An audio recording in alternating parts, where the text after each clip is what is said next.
Hello guys, good morning. And dito na naman tayo sa aking nahuling isda. Bablog na naman natin siya. Ayan siya.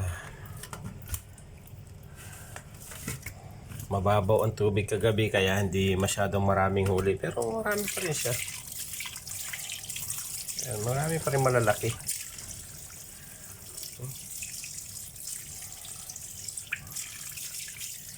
So ngayon magsisigang ako nito. Sisigang natin yung mga sariwa.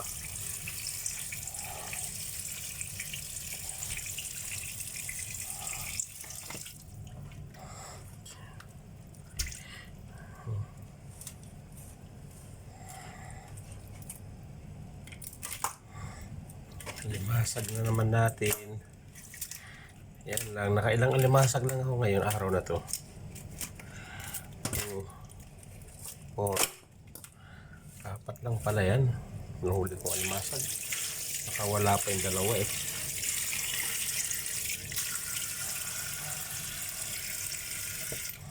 Lagay natin sa plastic yung alimasag. Pagsama-samahin natin mga dating nahuli. Ito yung mga dati kong nahuli oh. So yung bagong huli, isama natin dito.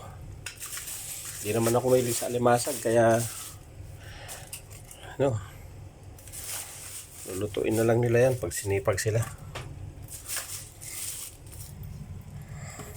Ayan. Laki ng alimasag. Yan na sana lagi na huli sa kawil no. Tambak na ako ng alimasag dito sa bahay ah.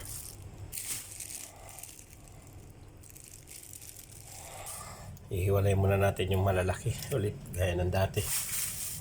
Lapad oh. Oh, palapad.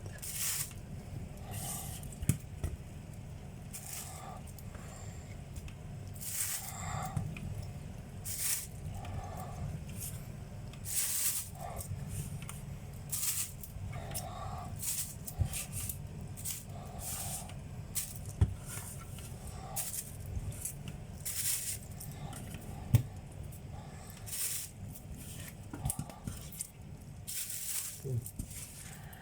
15, 16, 17, 18, 19, 20, 21, 22, 22. Ayun, magsisigang tayo ngayon. Sinabi ko yung 22 noon medyo malalaki at malalaki. Yan ang isisigang natin ngayon.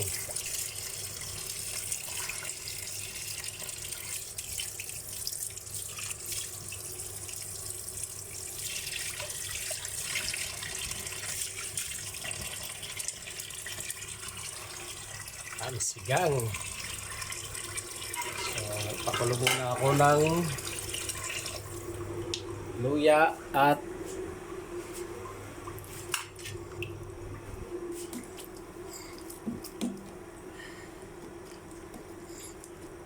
sibuyas para sa aking sinigang.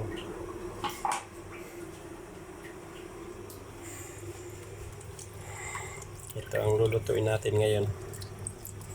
Malalaking isda.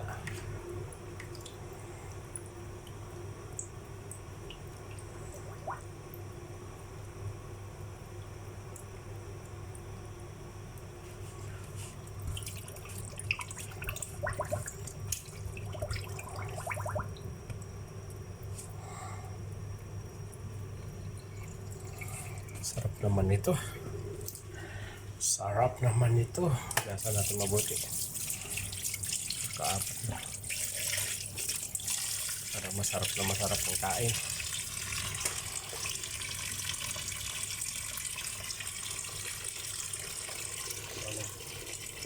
Nagpakulo rin ako sa takori ng ano, ang tubig para mainit. Tapos isasaling ko rin siya dito.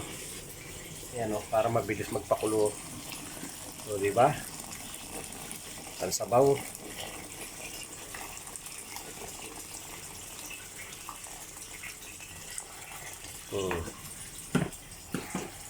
Higop na naman ito si bayaw.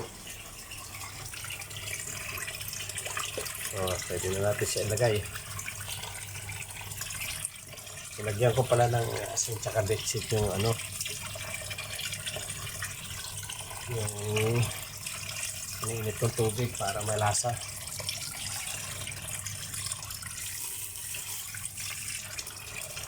Laki isda.